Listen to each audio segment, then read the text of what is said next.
Hey, Coach.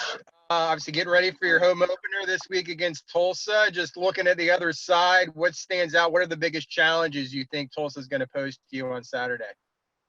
Yeah, I think just the fact that they probably are here more used to the tempo than our previous two opponents.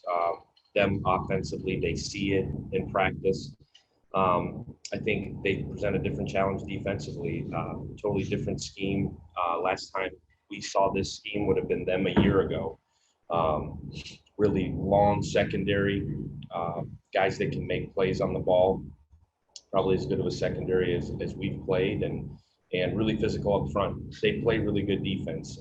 They changed schemes a year ago, I think, to be able to get more skill guys on the field, and it was a challenge for us a year ago. I think the battle has been to come up with a way to attack it and continue to sell to our kids that we've got a great plan. But a really physical, long unit, and guys that can run, which is always going to be an issue matchup-wise. Hey, Coach.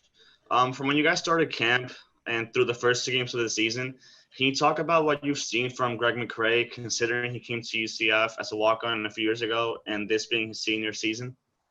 Yeah, I think Greg has really done an incredible job being a leader. He's taken so many steps since I got here in terms of being a vocal leader, in terms of being a leader on the offense. I think he's a veteran guy with a calm sense of demeanor at all times. You get chaotic at times. You go through camp. You got 4 practices in spring, and things get chaotic. We create chaos on purpose for us on offense to be able to function the way that we want to play.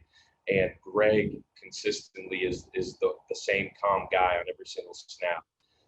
So I think from a leadership standpoint, that's where I think his biggest value is to this offense, beyond being able to run the ball and protect the quarterback and catch the ball and all those things. I think those things come with the territory of playing running back at this level.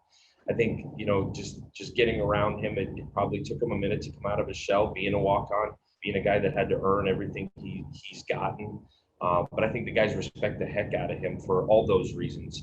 I think anytime you get a guy that comes in and literally earns his stripes and comes up the rough side of the mountain there a little bit, and I think the guys respect the heck out of him, and that quiet, calm demeanor, I think, is good, especially in a running back room where there's probably a lot of personalities and a couple of young guys that have really big personalities. He's that calm, cool demeanor.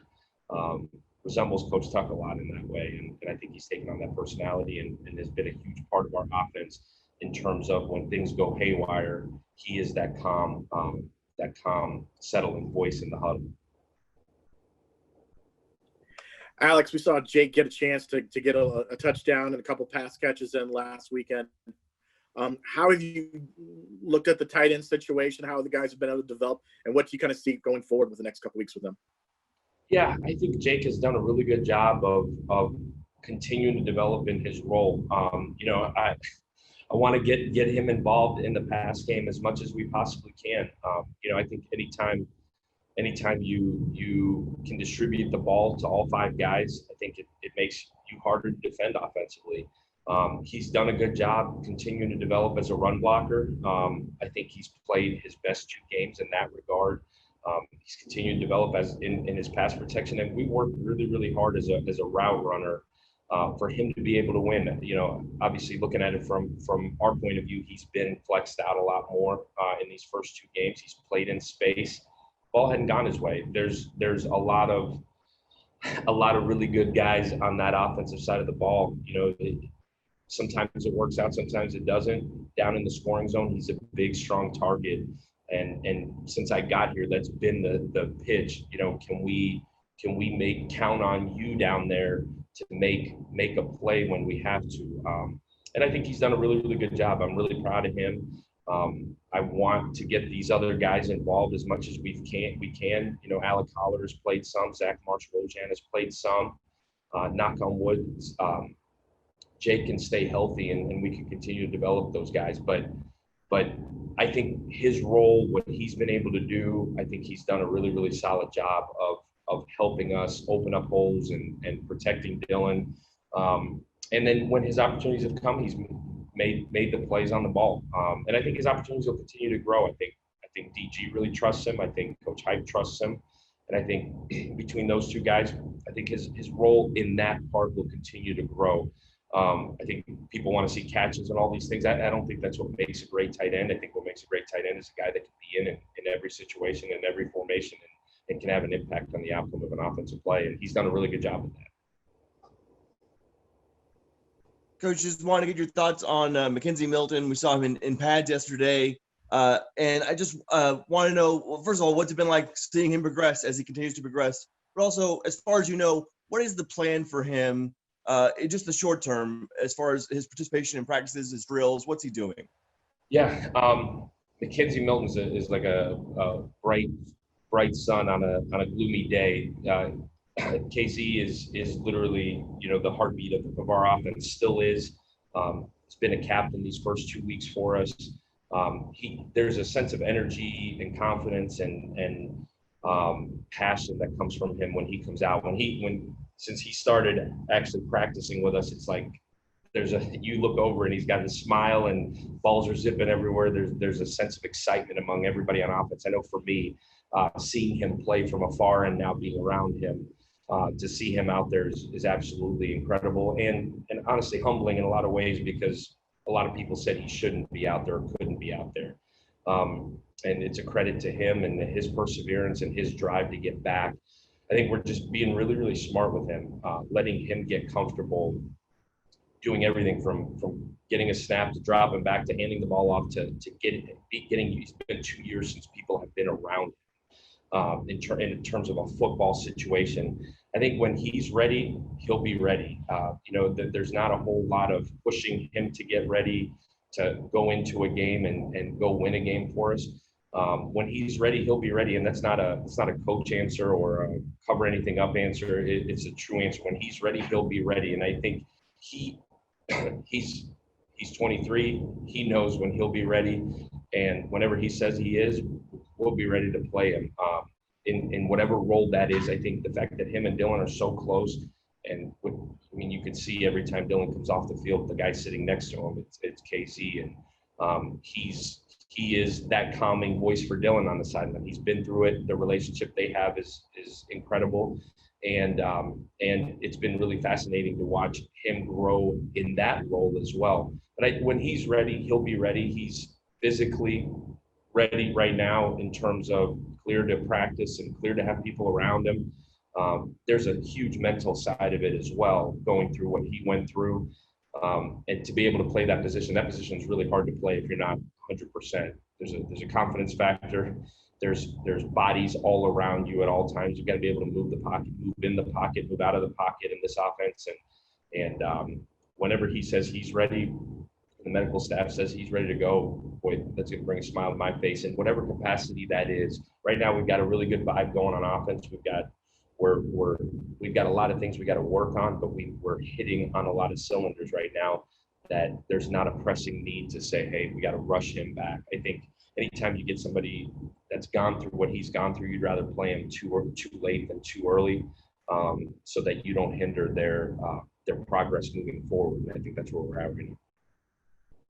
Coach, I know it's been an adjustment, just the whole, limited fans or no fans thing. You guys have been on the road where it was going to be a different atmosphere anyway in any year. But the fact you're at home and it could feel a lot different than it has in the past is, I don't know if concern's the right word, but is that something you brought up with your guys that I know everyone gets excited to play at home and it's been sold out in the last few years, but it's going to look a lot different?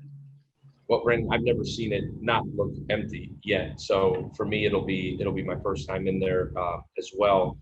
I've heard incredible things about it in the environment. We played at Georgia Tech 2 weeks ago with a limited fan base. They had the crowd noise, the music, and I'm upstairs in the box. So for me, it all looks the same, but it sure felt loud down there.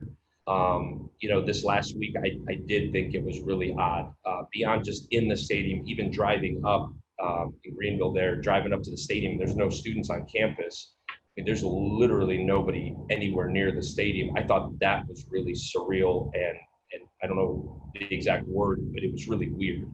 Obviously having a limited fan base allowed in the stadium, I think it'll be awesome. I'm sure the game day environment that's created by our game day operations people will be awesome. I think our guys are just excited to have their families be able to be here. There are so many families in Orlando within a couple hours of here that I think for our kids, just having their parents and their loved ones in the stands will be an awesome experience and a motivating experience in itself, because they have been kind of secluded in this bubble here and not have gotten to see a bunch of their family and loved ones. So I think family beyond the fans, I think just having their families in the stands and having our families in the stands. This will be the first time my kids get to see our players. They literally have never been to our house, have not been at practice. Talk about been at a place for 8 months, and you're so used to having the players over to your house and around your family. So that part has been really odd. But I think our guys are just excited to be in a home hotel, be in front of our fans, on our grass in our stadium. I think guys are really, really fired up. I do think there's been a huge pitch this offseason that we've got to go win on the road. We had 2 losses on the road a year ago. And to be able to go take these first 2, regardless of opponent, to be able to go on the road, put it together, win, fans, no fans, that's been our huge pitch to these guys, is that's what's got to change. And it wasn't perfect, obviously, but to go out and get a win, college football wins are really hard to come by. To go get 2 and now to be able to come home, kind of take a deep breath and play an opponent that beat us a year ago, I don't know what else motivational-wise you could ever need. That sets up for a pretty good matchup for us. Alex, obviously you've been here since the spring and you see practice every day, but through 2 games, has there been a moment or a play or a player or anything like that that has maybe surprised you or caught your eye that maybe you didn't expect, or things worked out better than maybe you had anticipated? I think it's all been new to me in terms of, I had no preconceived notions coming into the deal in terms of personnel. Obviously, I watched a lot of film this offseason in terms of what we have personnel-wise. We spent a lot of time during during our time at home trying to make sure that we can put these new guys in this offense in the right positions to be successful. I think Jalen Robinson has been, I don't know about a surprise, but has been a really consistent piece that, he hadn't played football in 2 years. I think just to see him go out and perform the way he has, I think that would be one guy that has jumped out as, I don't know, surprising necessarily as much as been able to step in and fill some huge shoes in terms of the yards. The other guy I would say would be Dylan Gabriel. I think so much has been made of his freshman year. I think when you ask Dylan, in his mind is the 3 losses and what he could have done better and the turnovers in those games. I think to see him come out with a level of confidence, the level of swag that you need to play that position in this offense at the tempo we play at. Surprise is not the word because of the way he prepares. I think more of a true confidence boost to the entire offense. That guy took this last offseason to get himself better and prepare himself for every situation that could come up. And those 2 guys I would say have been the ones that as I show up to practice, I'm like, we got those guys, we're good, we'll be just fine. But very, very, like I said, all of the guys are new to me, so it's a little bit interesting just to see how guys have developed just in the last 6 months. But go to bat with those 2 anytime of year. Coach, I know when you came here, you said one of the big reasons is you wanted to immerse yourself in this offense and kind of, learn under Coach Hype and experience it. Now that you've gone through a couple games, I mean, how does it feel from a professional standpoint to be in it, and from a personal standpoint? So are you having fun kind of learning this new offense and being a part of it week to week? Yeah, it's been fascinating just to get the time. The spring is where I felt really anxious to get into the spring and kind of figure out my role and how I can help get us better. And that was when I got here, that was part of the interview process and part of me getting here. How can we improve on the areas that we weren't great at last year? I've poured myself into that through 2 weeks. I feel like it's been really, really good. being able to be upstairs and help Hype navigate through play-by-play, situation-by-situation, getting to the next piece that we need to get to, where they're attacking us and helping him guide us in that direction. I feel like I've been prepared every week in that part of it. It's been fascinating to be a part of it. I thought week one, it was fascinating to see the tempo, full speed. You practice it. It's one thing to get out there and be upstairs in the box and see it go as you're going through it. But it's been fascinating. I've really enjoyed it. I've really enjoyed being around the staff. Really enjoy our kids. I think on our side of the ball, and not that they're not on defense, they certainly are, but on our side of the ball, there's a level of confidence and a level of swag, you would say, where we are the best offense in the country, and those guys truly believe it. They practice like it, they prepare like it, they play like it. So to walk into that culture and try to fit in, and at the same time try to find ways to make us better, that's been my focal point. But I've really enjoyed it. Like I said, when I got here, I've watched it from afar for 4 years now, 5 years, and to be able to be in it and help in my role, continue to get first downs and continue to score in the red zone, been fascinating and really enjoyed it. I haven't really gotten to take a deep breath yet.